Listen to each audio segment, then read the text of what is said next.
दोस्तों, राइजिंग भारत पे मैं एडवोकेट राजीव लोचन आपका फिर से स्वागत करता हूं। आज मैं जिस विषय को लेकर आया हूं वो कॉन्टिन्यूएशन है मेरे पिछले विषय का। और जैसा कि मैंने पहले चर्चा किया कि किस तरह से हमारे प्रधानमंत्री मोदी जी दूसरे नेताओं से अलग हैं, तो मैंने पिछले एपिसोड में जिन दो बिंदुओं पे चर्चा की उसको फिर से रिवाइज कर देता हूं। मैंने दो चीज़ों के बारे में, उनकी दो योजनाओं के बारे में बात की। जो पहला योजना था वह स्वच्छ भारत अभियान, क्योंकि अगर मोदी जी भारत को विकसित राष्ट्र देखना चाहते हैं तो उसकी जो सबसे पहले जो डिवाइडिंग फैक्टर थी वो है स्वच्छता, और इसलिए उन्होंने स्वच्छ भारत अभियान की शुरुआत की। दूसरा जो मैंने योजना के बारे में चर्चा किया था पिछली बार वो था जनधन योजना।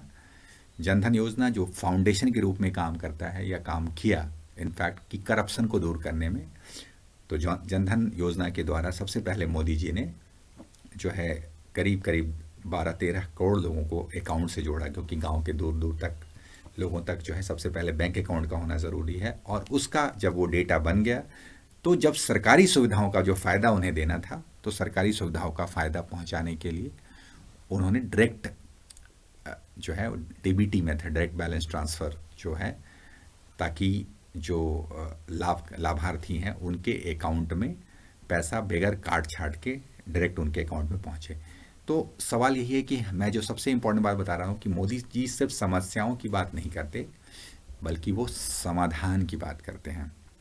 अब मैं आता हूँ तीसरी बिंदु जो सबसे जो बहुत अहम बिंदु है, और कहीं ना कहीं मैं उनको उनके इस विज़न की दाद देना चाहूँगा कि किस तरीके से मोदी जी ने विजुअलाइज किया। और जो तीसरा सबसे इम्पोर्टेंट प्रोग्राम जो मोदी जी का रहा वो है डिजिटल इंडिया का प्रोग्राम। और डिजिटल इंडिया के 3 फैसेट्स के बारे में मैं चर्चा करना चाहूँगा। एक फैसेट्स जो डिजिटल इंडिया, जैसे जो ऑनलाइन ट्रांसफ़र या जो digital mode of business transactions की जो शुरुआत की मोदी जी ने। और इसमें सबसे पहला जो फेज़ ये था कि नेचुरल है, क्योंकि ताकि मोबाइल फ़ोन पे आपके मोबाइल फ़ोन ही जो है वो आपका बैंक हो गया और सारी ट्रांजैक्शंस आप मोबाइल फ़ोन से कर सकते हैं। तो इसके दो फ़ायदे हुए। एक तो जो है उससे, लेकिन उससे पहले सबसे इम्पोर्टेंट बात है कि यस, जो देश की जो डिजिटल कन्वर्जन या डिजिटल रीच को कोशिश की गई कि मोदी जी के इस दौरान में, कि ताकि गांव-गांव तक जो है वो इंटरनेट पहुंच जाए। तो इस पे जो है बहुत ज़ोर शोर से काम हुआ, और आज के डेट में ऐसा है कि भारत के करीब करीब हर गांव तक जो है डिजिटल मोड में आज इंटरनेट कनेक्शंस अवेलेबल हैं।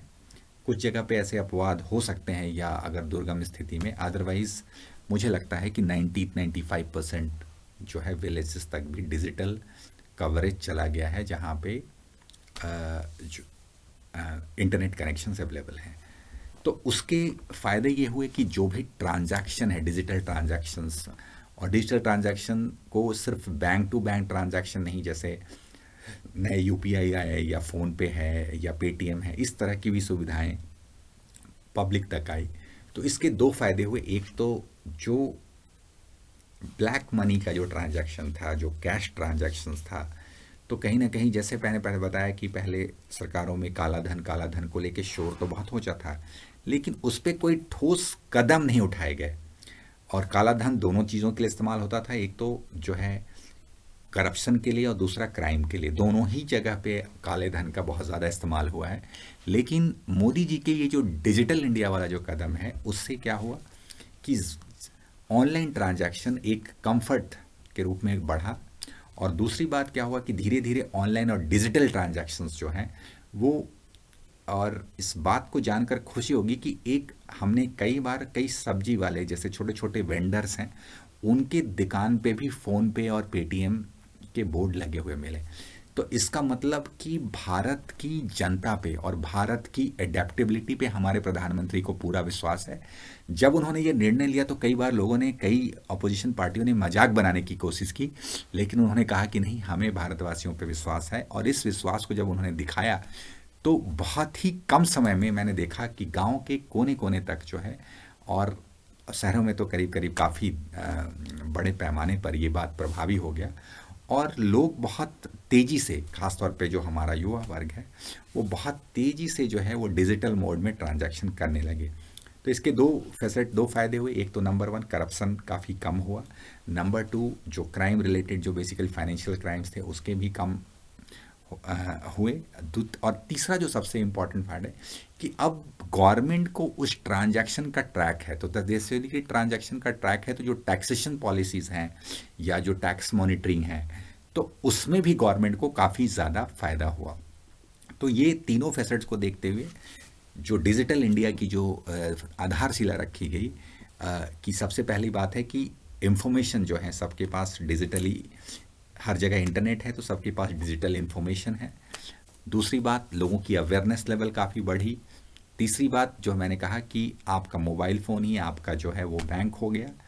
और जो चौथा जो सबसे इम्पॉर्टेंट बात है कि ये विजुअलाइजेशन का ही नतीजा है कि पिछले 1.5 से 2 साल कोरोना काल में भी हमारी इकोनॉमी जो है कहीं ना कहीं अपने आप को सरवाइव कर पाई। उसका कारण है कि आज हम जिस तरीके से वर्क फ्रॉम होम, कोरोना काल में जिस तरह से लॉकडाउन हुआ, उसके बावजूद भी जो वर्क फ्रॉम होम वाला जो कल्चर आया, या ऑनलाइन क्लासेस, जो स्टूडेंट्स की ऑनलाइन क्लासेस की बात आई, ये तभी पॉसिबल हुआ जब हमारे पास जो है ये डिजिटल इंडिया का प्लेटफॉर्म था। हमारे नेटवर्क्स अवेलेबल थे, लोगों के पास 4G सुविधाएं अवेलेबल थी, और इस कारण से जो है कई दूर दराज के कई गाँव में भी जो है ऑनलाइन क्लासेस लोग वहाँ से भी ले पाए। तो इसका जो फ़ायदा उठा पाए, क्योंकि कोरोना काल में सब कुछ, जब लॉकडाउन के फेज़ थे, उसके बावजूद भी कई कंपनियां जो हैं उन्होंने वर्क फ्रॉम होम कल्चर को जन्म दिया, और वर्क फ्रॉम होम से तो कहीं ना कहीं उनका काम रुका नहीं, एटलीस्ट वो 80-90% एफिशिएंसी तक अपनी काम को कर पाए। तो ये सबसे इम्पॉर्टेंट बात है। वही साथ साथ जो है कई ऑफिसेस के काम नहीं रुके, तो इकोनॉमी जो है ऑन ट्रैक पे आ गई। तो सबसे बड़ी बात यह है कि डिजिटल इंडिया का ये बहुत बड़ा फ़ायदा जो है वो भारत को मिला। तो ये जो तीसरा सबसे बड़ा बिंदु है कि जिसके बारे में मैं चर्चा करना चाह रहा था, कि मोदी जी सिर्फ समस्याओं की बात नहीं करते बल्कि समाधान की बात करते, और उसके लिए उन्होंने बहुत कॉन्क्रीट स्टेप लिए, और ये सबसे बड़ी बात है। और इसके बहुत आने वाले समय में इसके परिणाम हम देख ही रहे हैं, और आने वाले समय में बहुत अच्छे दूरगामी परिणाम आने वाले हैं। अब मैं एक चौथी योजना के बारे में बात करूंगा मोदी जी की, जो है मुद्रा योजना। मुद्रा योजना के द्वारा जो है मोदी जी ने ऐसे प्रोग्राम बनाए जिसमें छोटे छोटे बिजनेसमैन को उनके छोटे प्रोजेक्ट के हिसाब से या ज़रूरतों के हिसाब से उनको लोन मिल पाए, और जिस लोन में अलग अलग कैटेगरी है, जिसमें करीब करीब 50,000 से लेकर 10 लाख तक के लोन का प्रावधान है। अब मुद्रा योजना के द्वारा करीब करीब करोड़ों लोगों को जो है, कम से कम मेरे पास एग्जैक्ट डेटा नहीं है, लेकिन इसकी जो रीच है वो करोड़ों लोगों तक इसकी रीच है, और उनको लोन, छोटे छोटे लोन मिले। पहले क्या होता था कि नॉर्मली बैंक्स को टारगेट दिए जाते थे, और बैंक की कोशिश ये होती थी कि उस टारगेट को पूरा करने के लिए जो उनके पास एग्जिस्टिंग बिजनेसमैन है या कोई बड़ा बिजनेसमैन, जिसको मैं छोटा सा एग्जांपल आपको देना चाहूँगा कि अगर मान लिया बैंक का टारगेट 10 करोड़ लोन देने का है, तो वो 5 लोगों को 2-2 करोड़ लोन देकर अपना टारगेट पूरा कर लेता है, और जिन बिजनेसमैन को वो जानता है। तो इसका नतीजा ये है कि वही बिजनेसमैन ग्रो कर रहे हैं जो ऑलरेडी बैंक के साथ कनेक्टेड हैं, या जिनकी बैंक के साथ अच्छी लेन देन है या एक अच्छा रिलेशन है, उनको ही लोन मिल पाता था। लेकिन जो बेनिफिट गवर्नमेंट देना चाहती है, जो बेनिफिट गवर्नमेंट पब्लिक तक पहुंचाना चाहती है, वो नहीं पहुंच पाता था। और इसकी कारण से जो इकोनॉमी में जो पेस आनी चाहिए थी, जो गति आनी चाहिए थी, वो नहीं आ पाती। छोटे एंटरप्रेन्योर्स जो हैं, छोटे जो दमी हैं, उनको ये फ़ायदा नहीं मिल पाता था। उनको जो है कागज़ों के लिए चक्कर लगाते रहने पड़ते थे बैंक से। लेकिन गवर्नमेंट जब ये चाहती है कि नहीं, ये जो सुविधा हम देना चाहते हैं वो मैक्सिमम लोगों तक पहुंच पाए, और इसी के लिए मुद्रा लोन आया। क्योंकि मुद्रा लोन का इसका मतलब यह है कि एक्चुअली बैंक का ऑब्जेक्टिव है कि अगर ठीक है 10 करोड़ का टारगेट है, तो कम से कम हम 200 लोगों को या 500 लोगों को लोन दिया जाए ताकि मैक्सिमम लोगों तक ये बेनिफिट पहुंच पाए।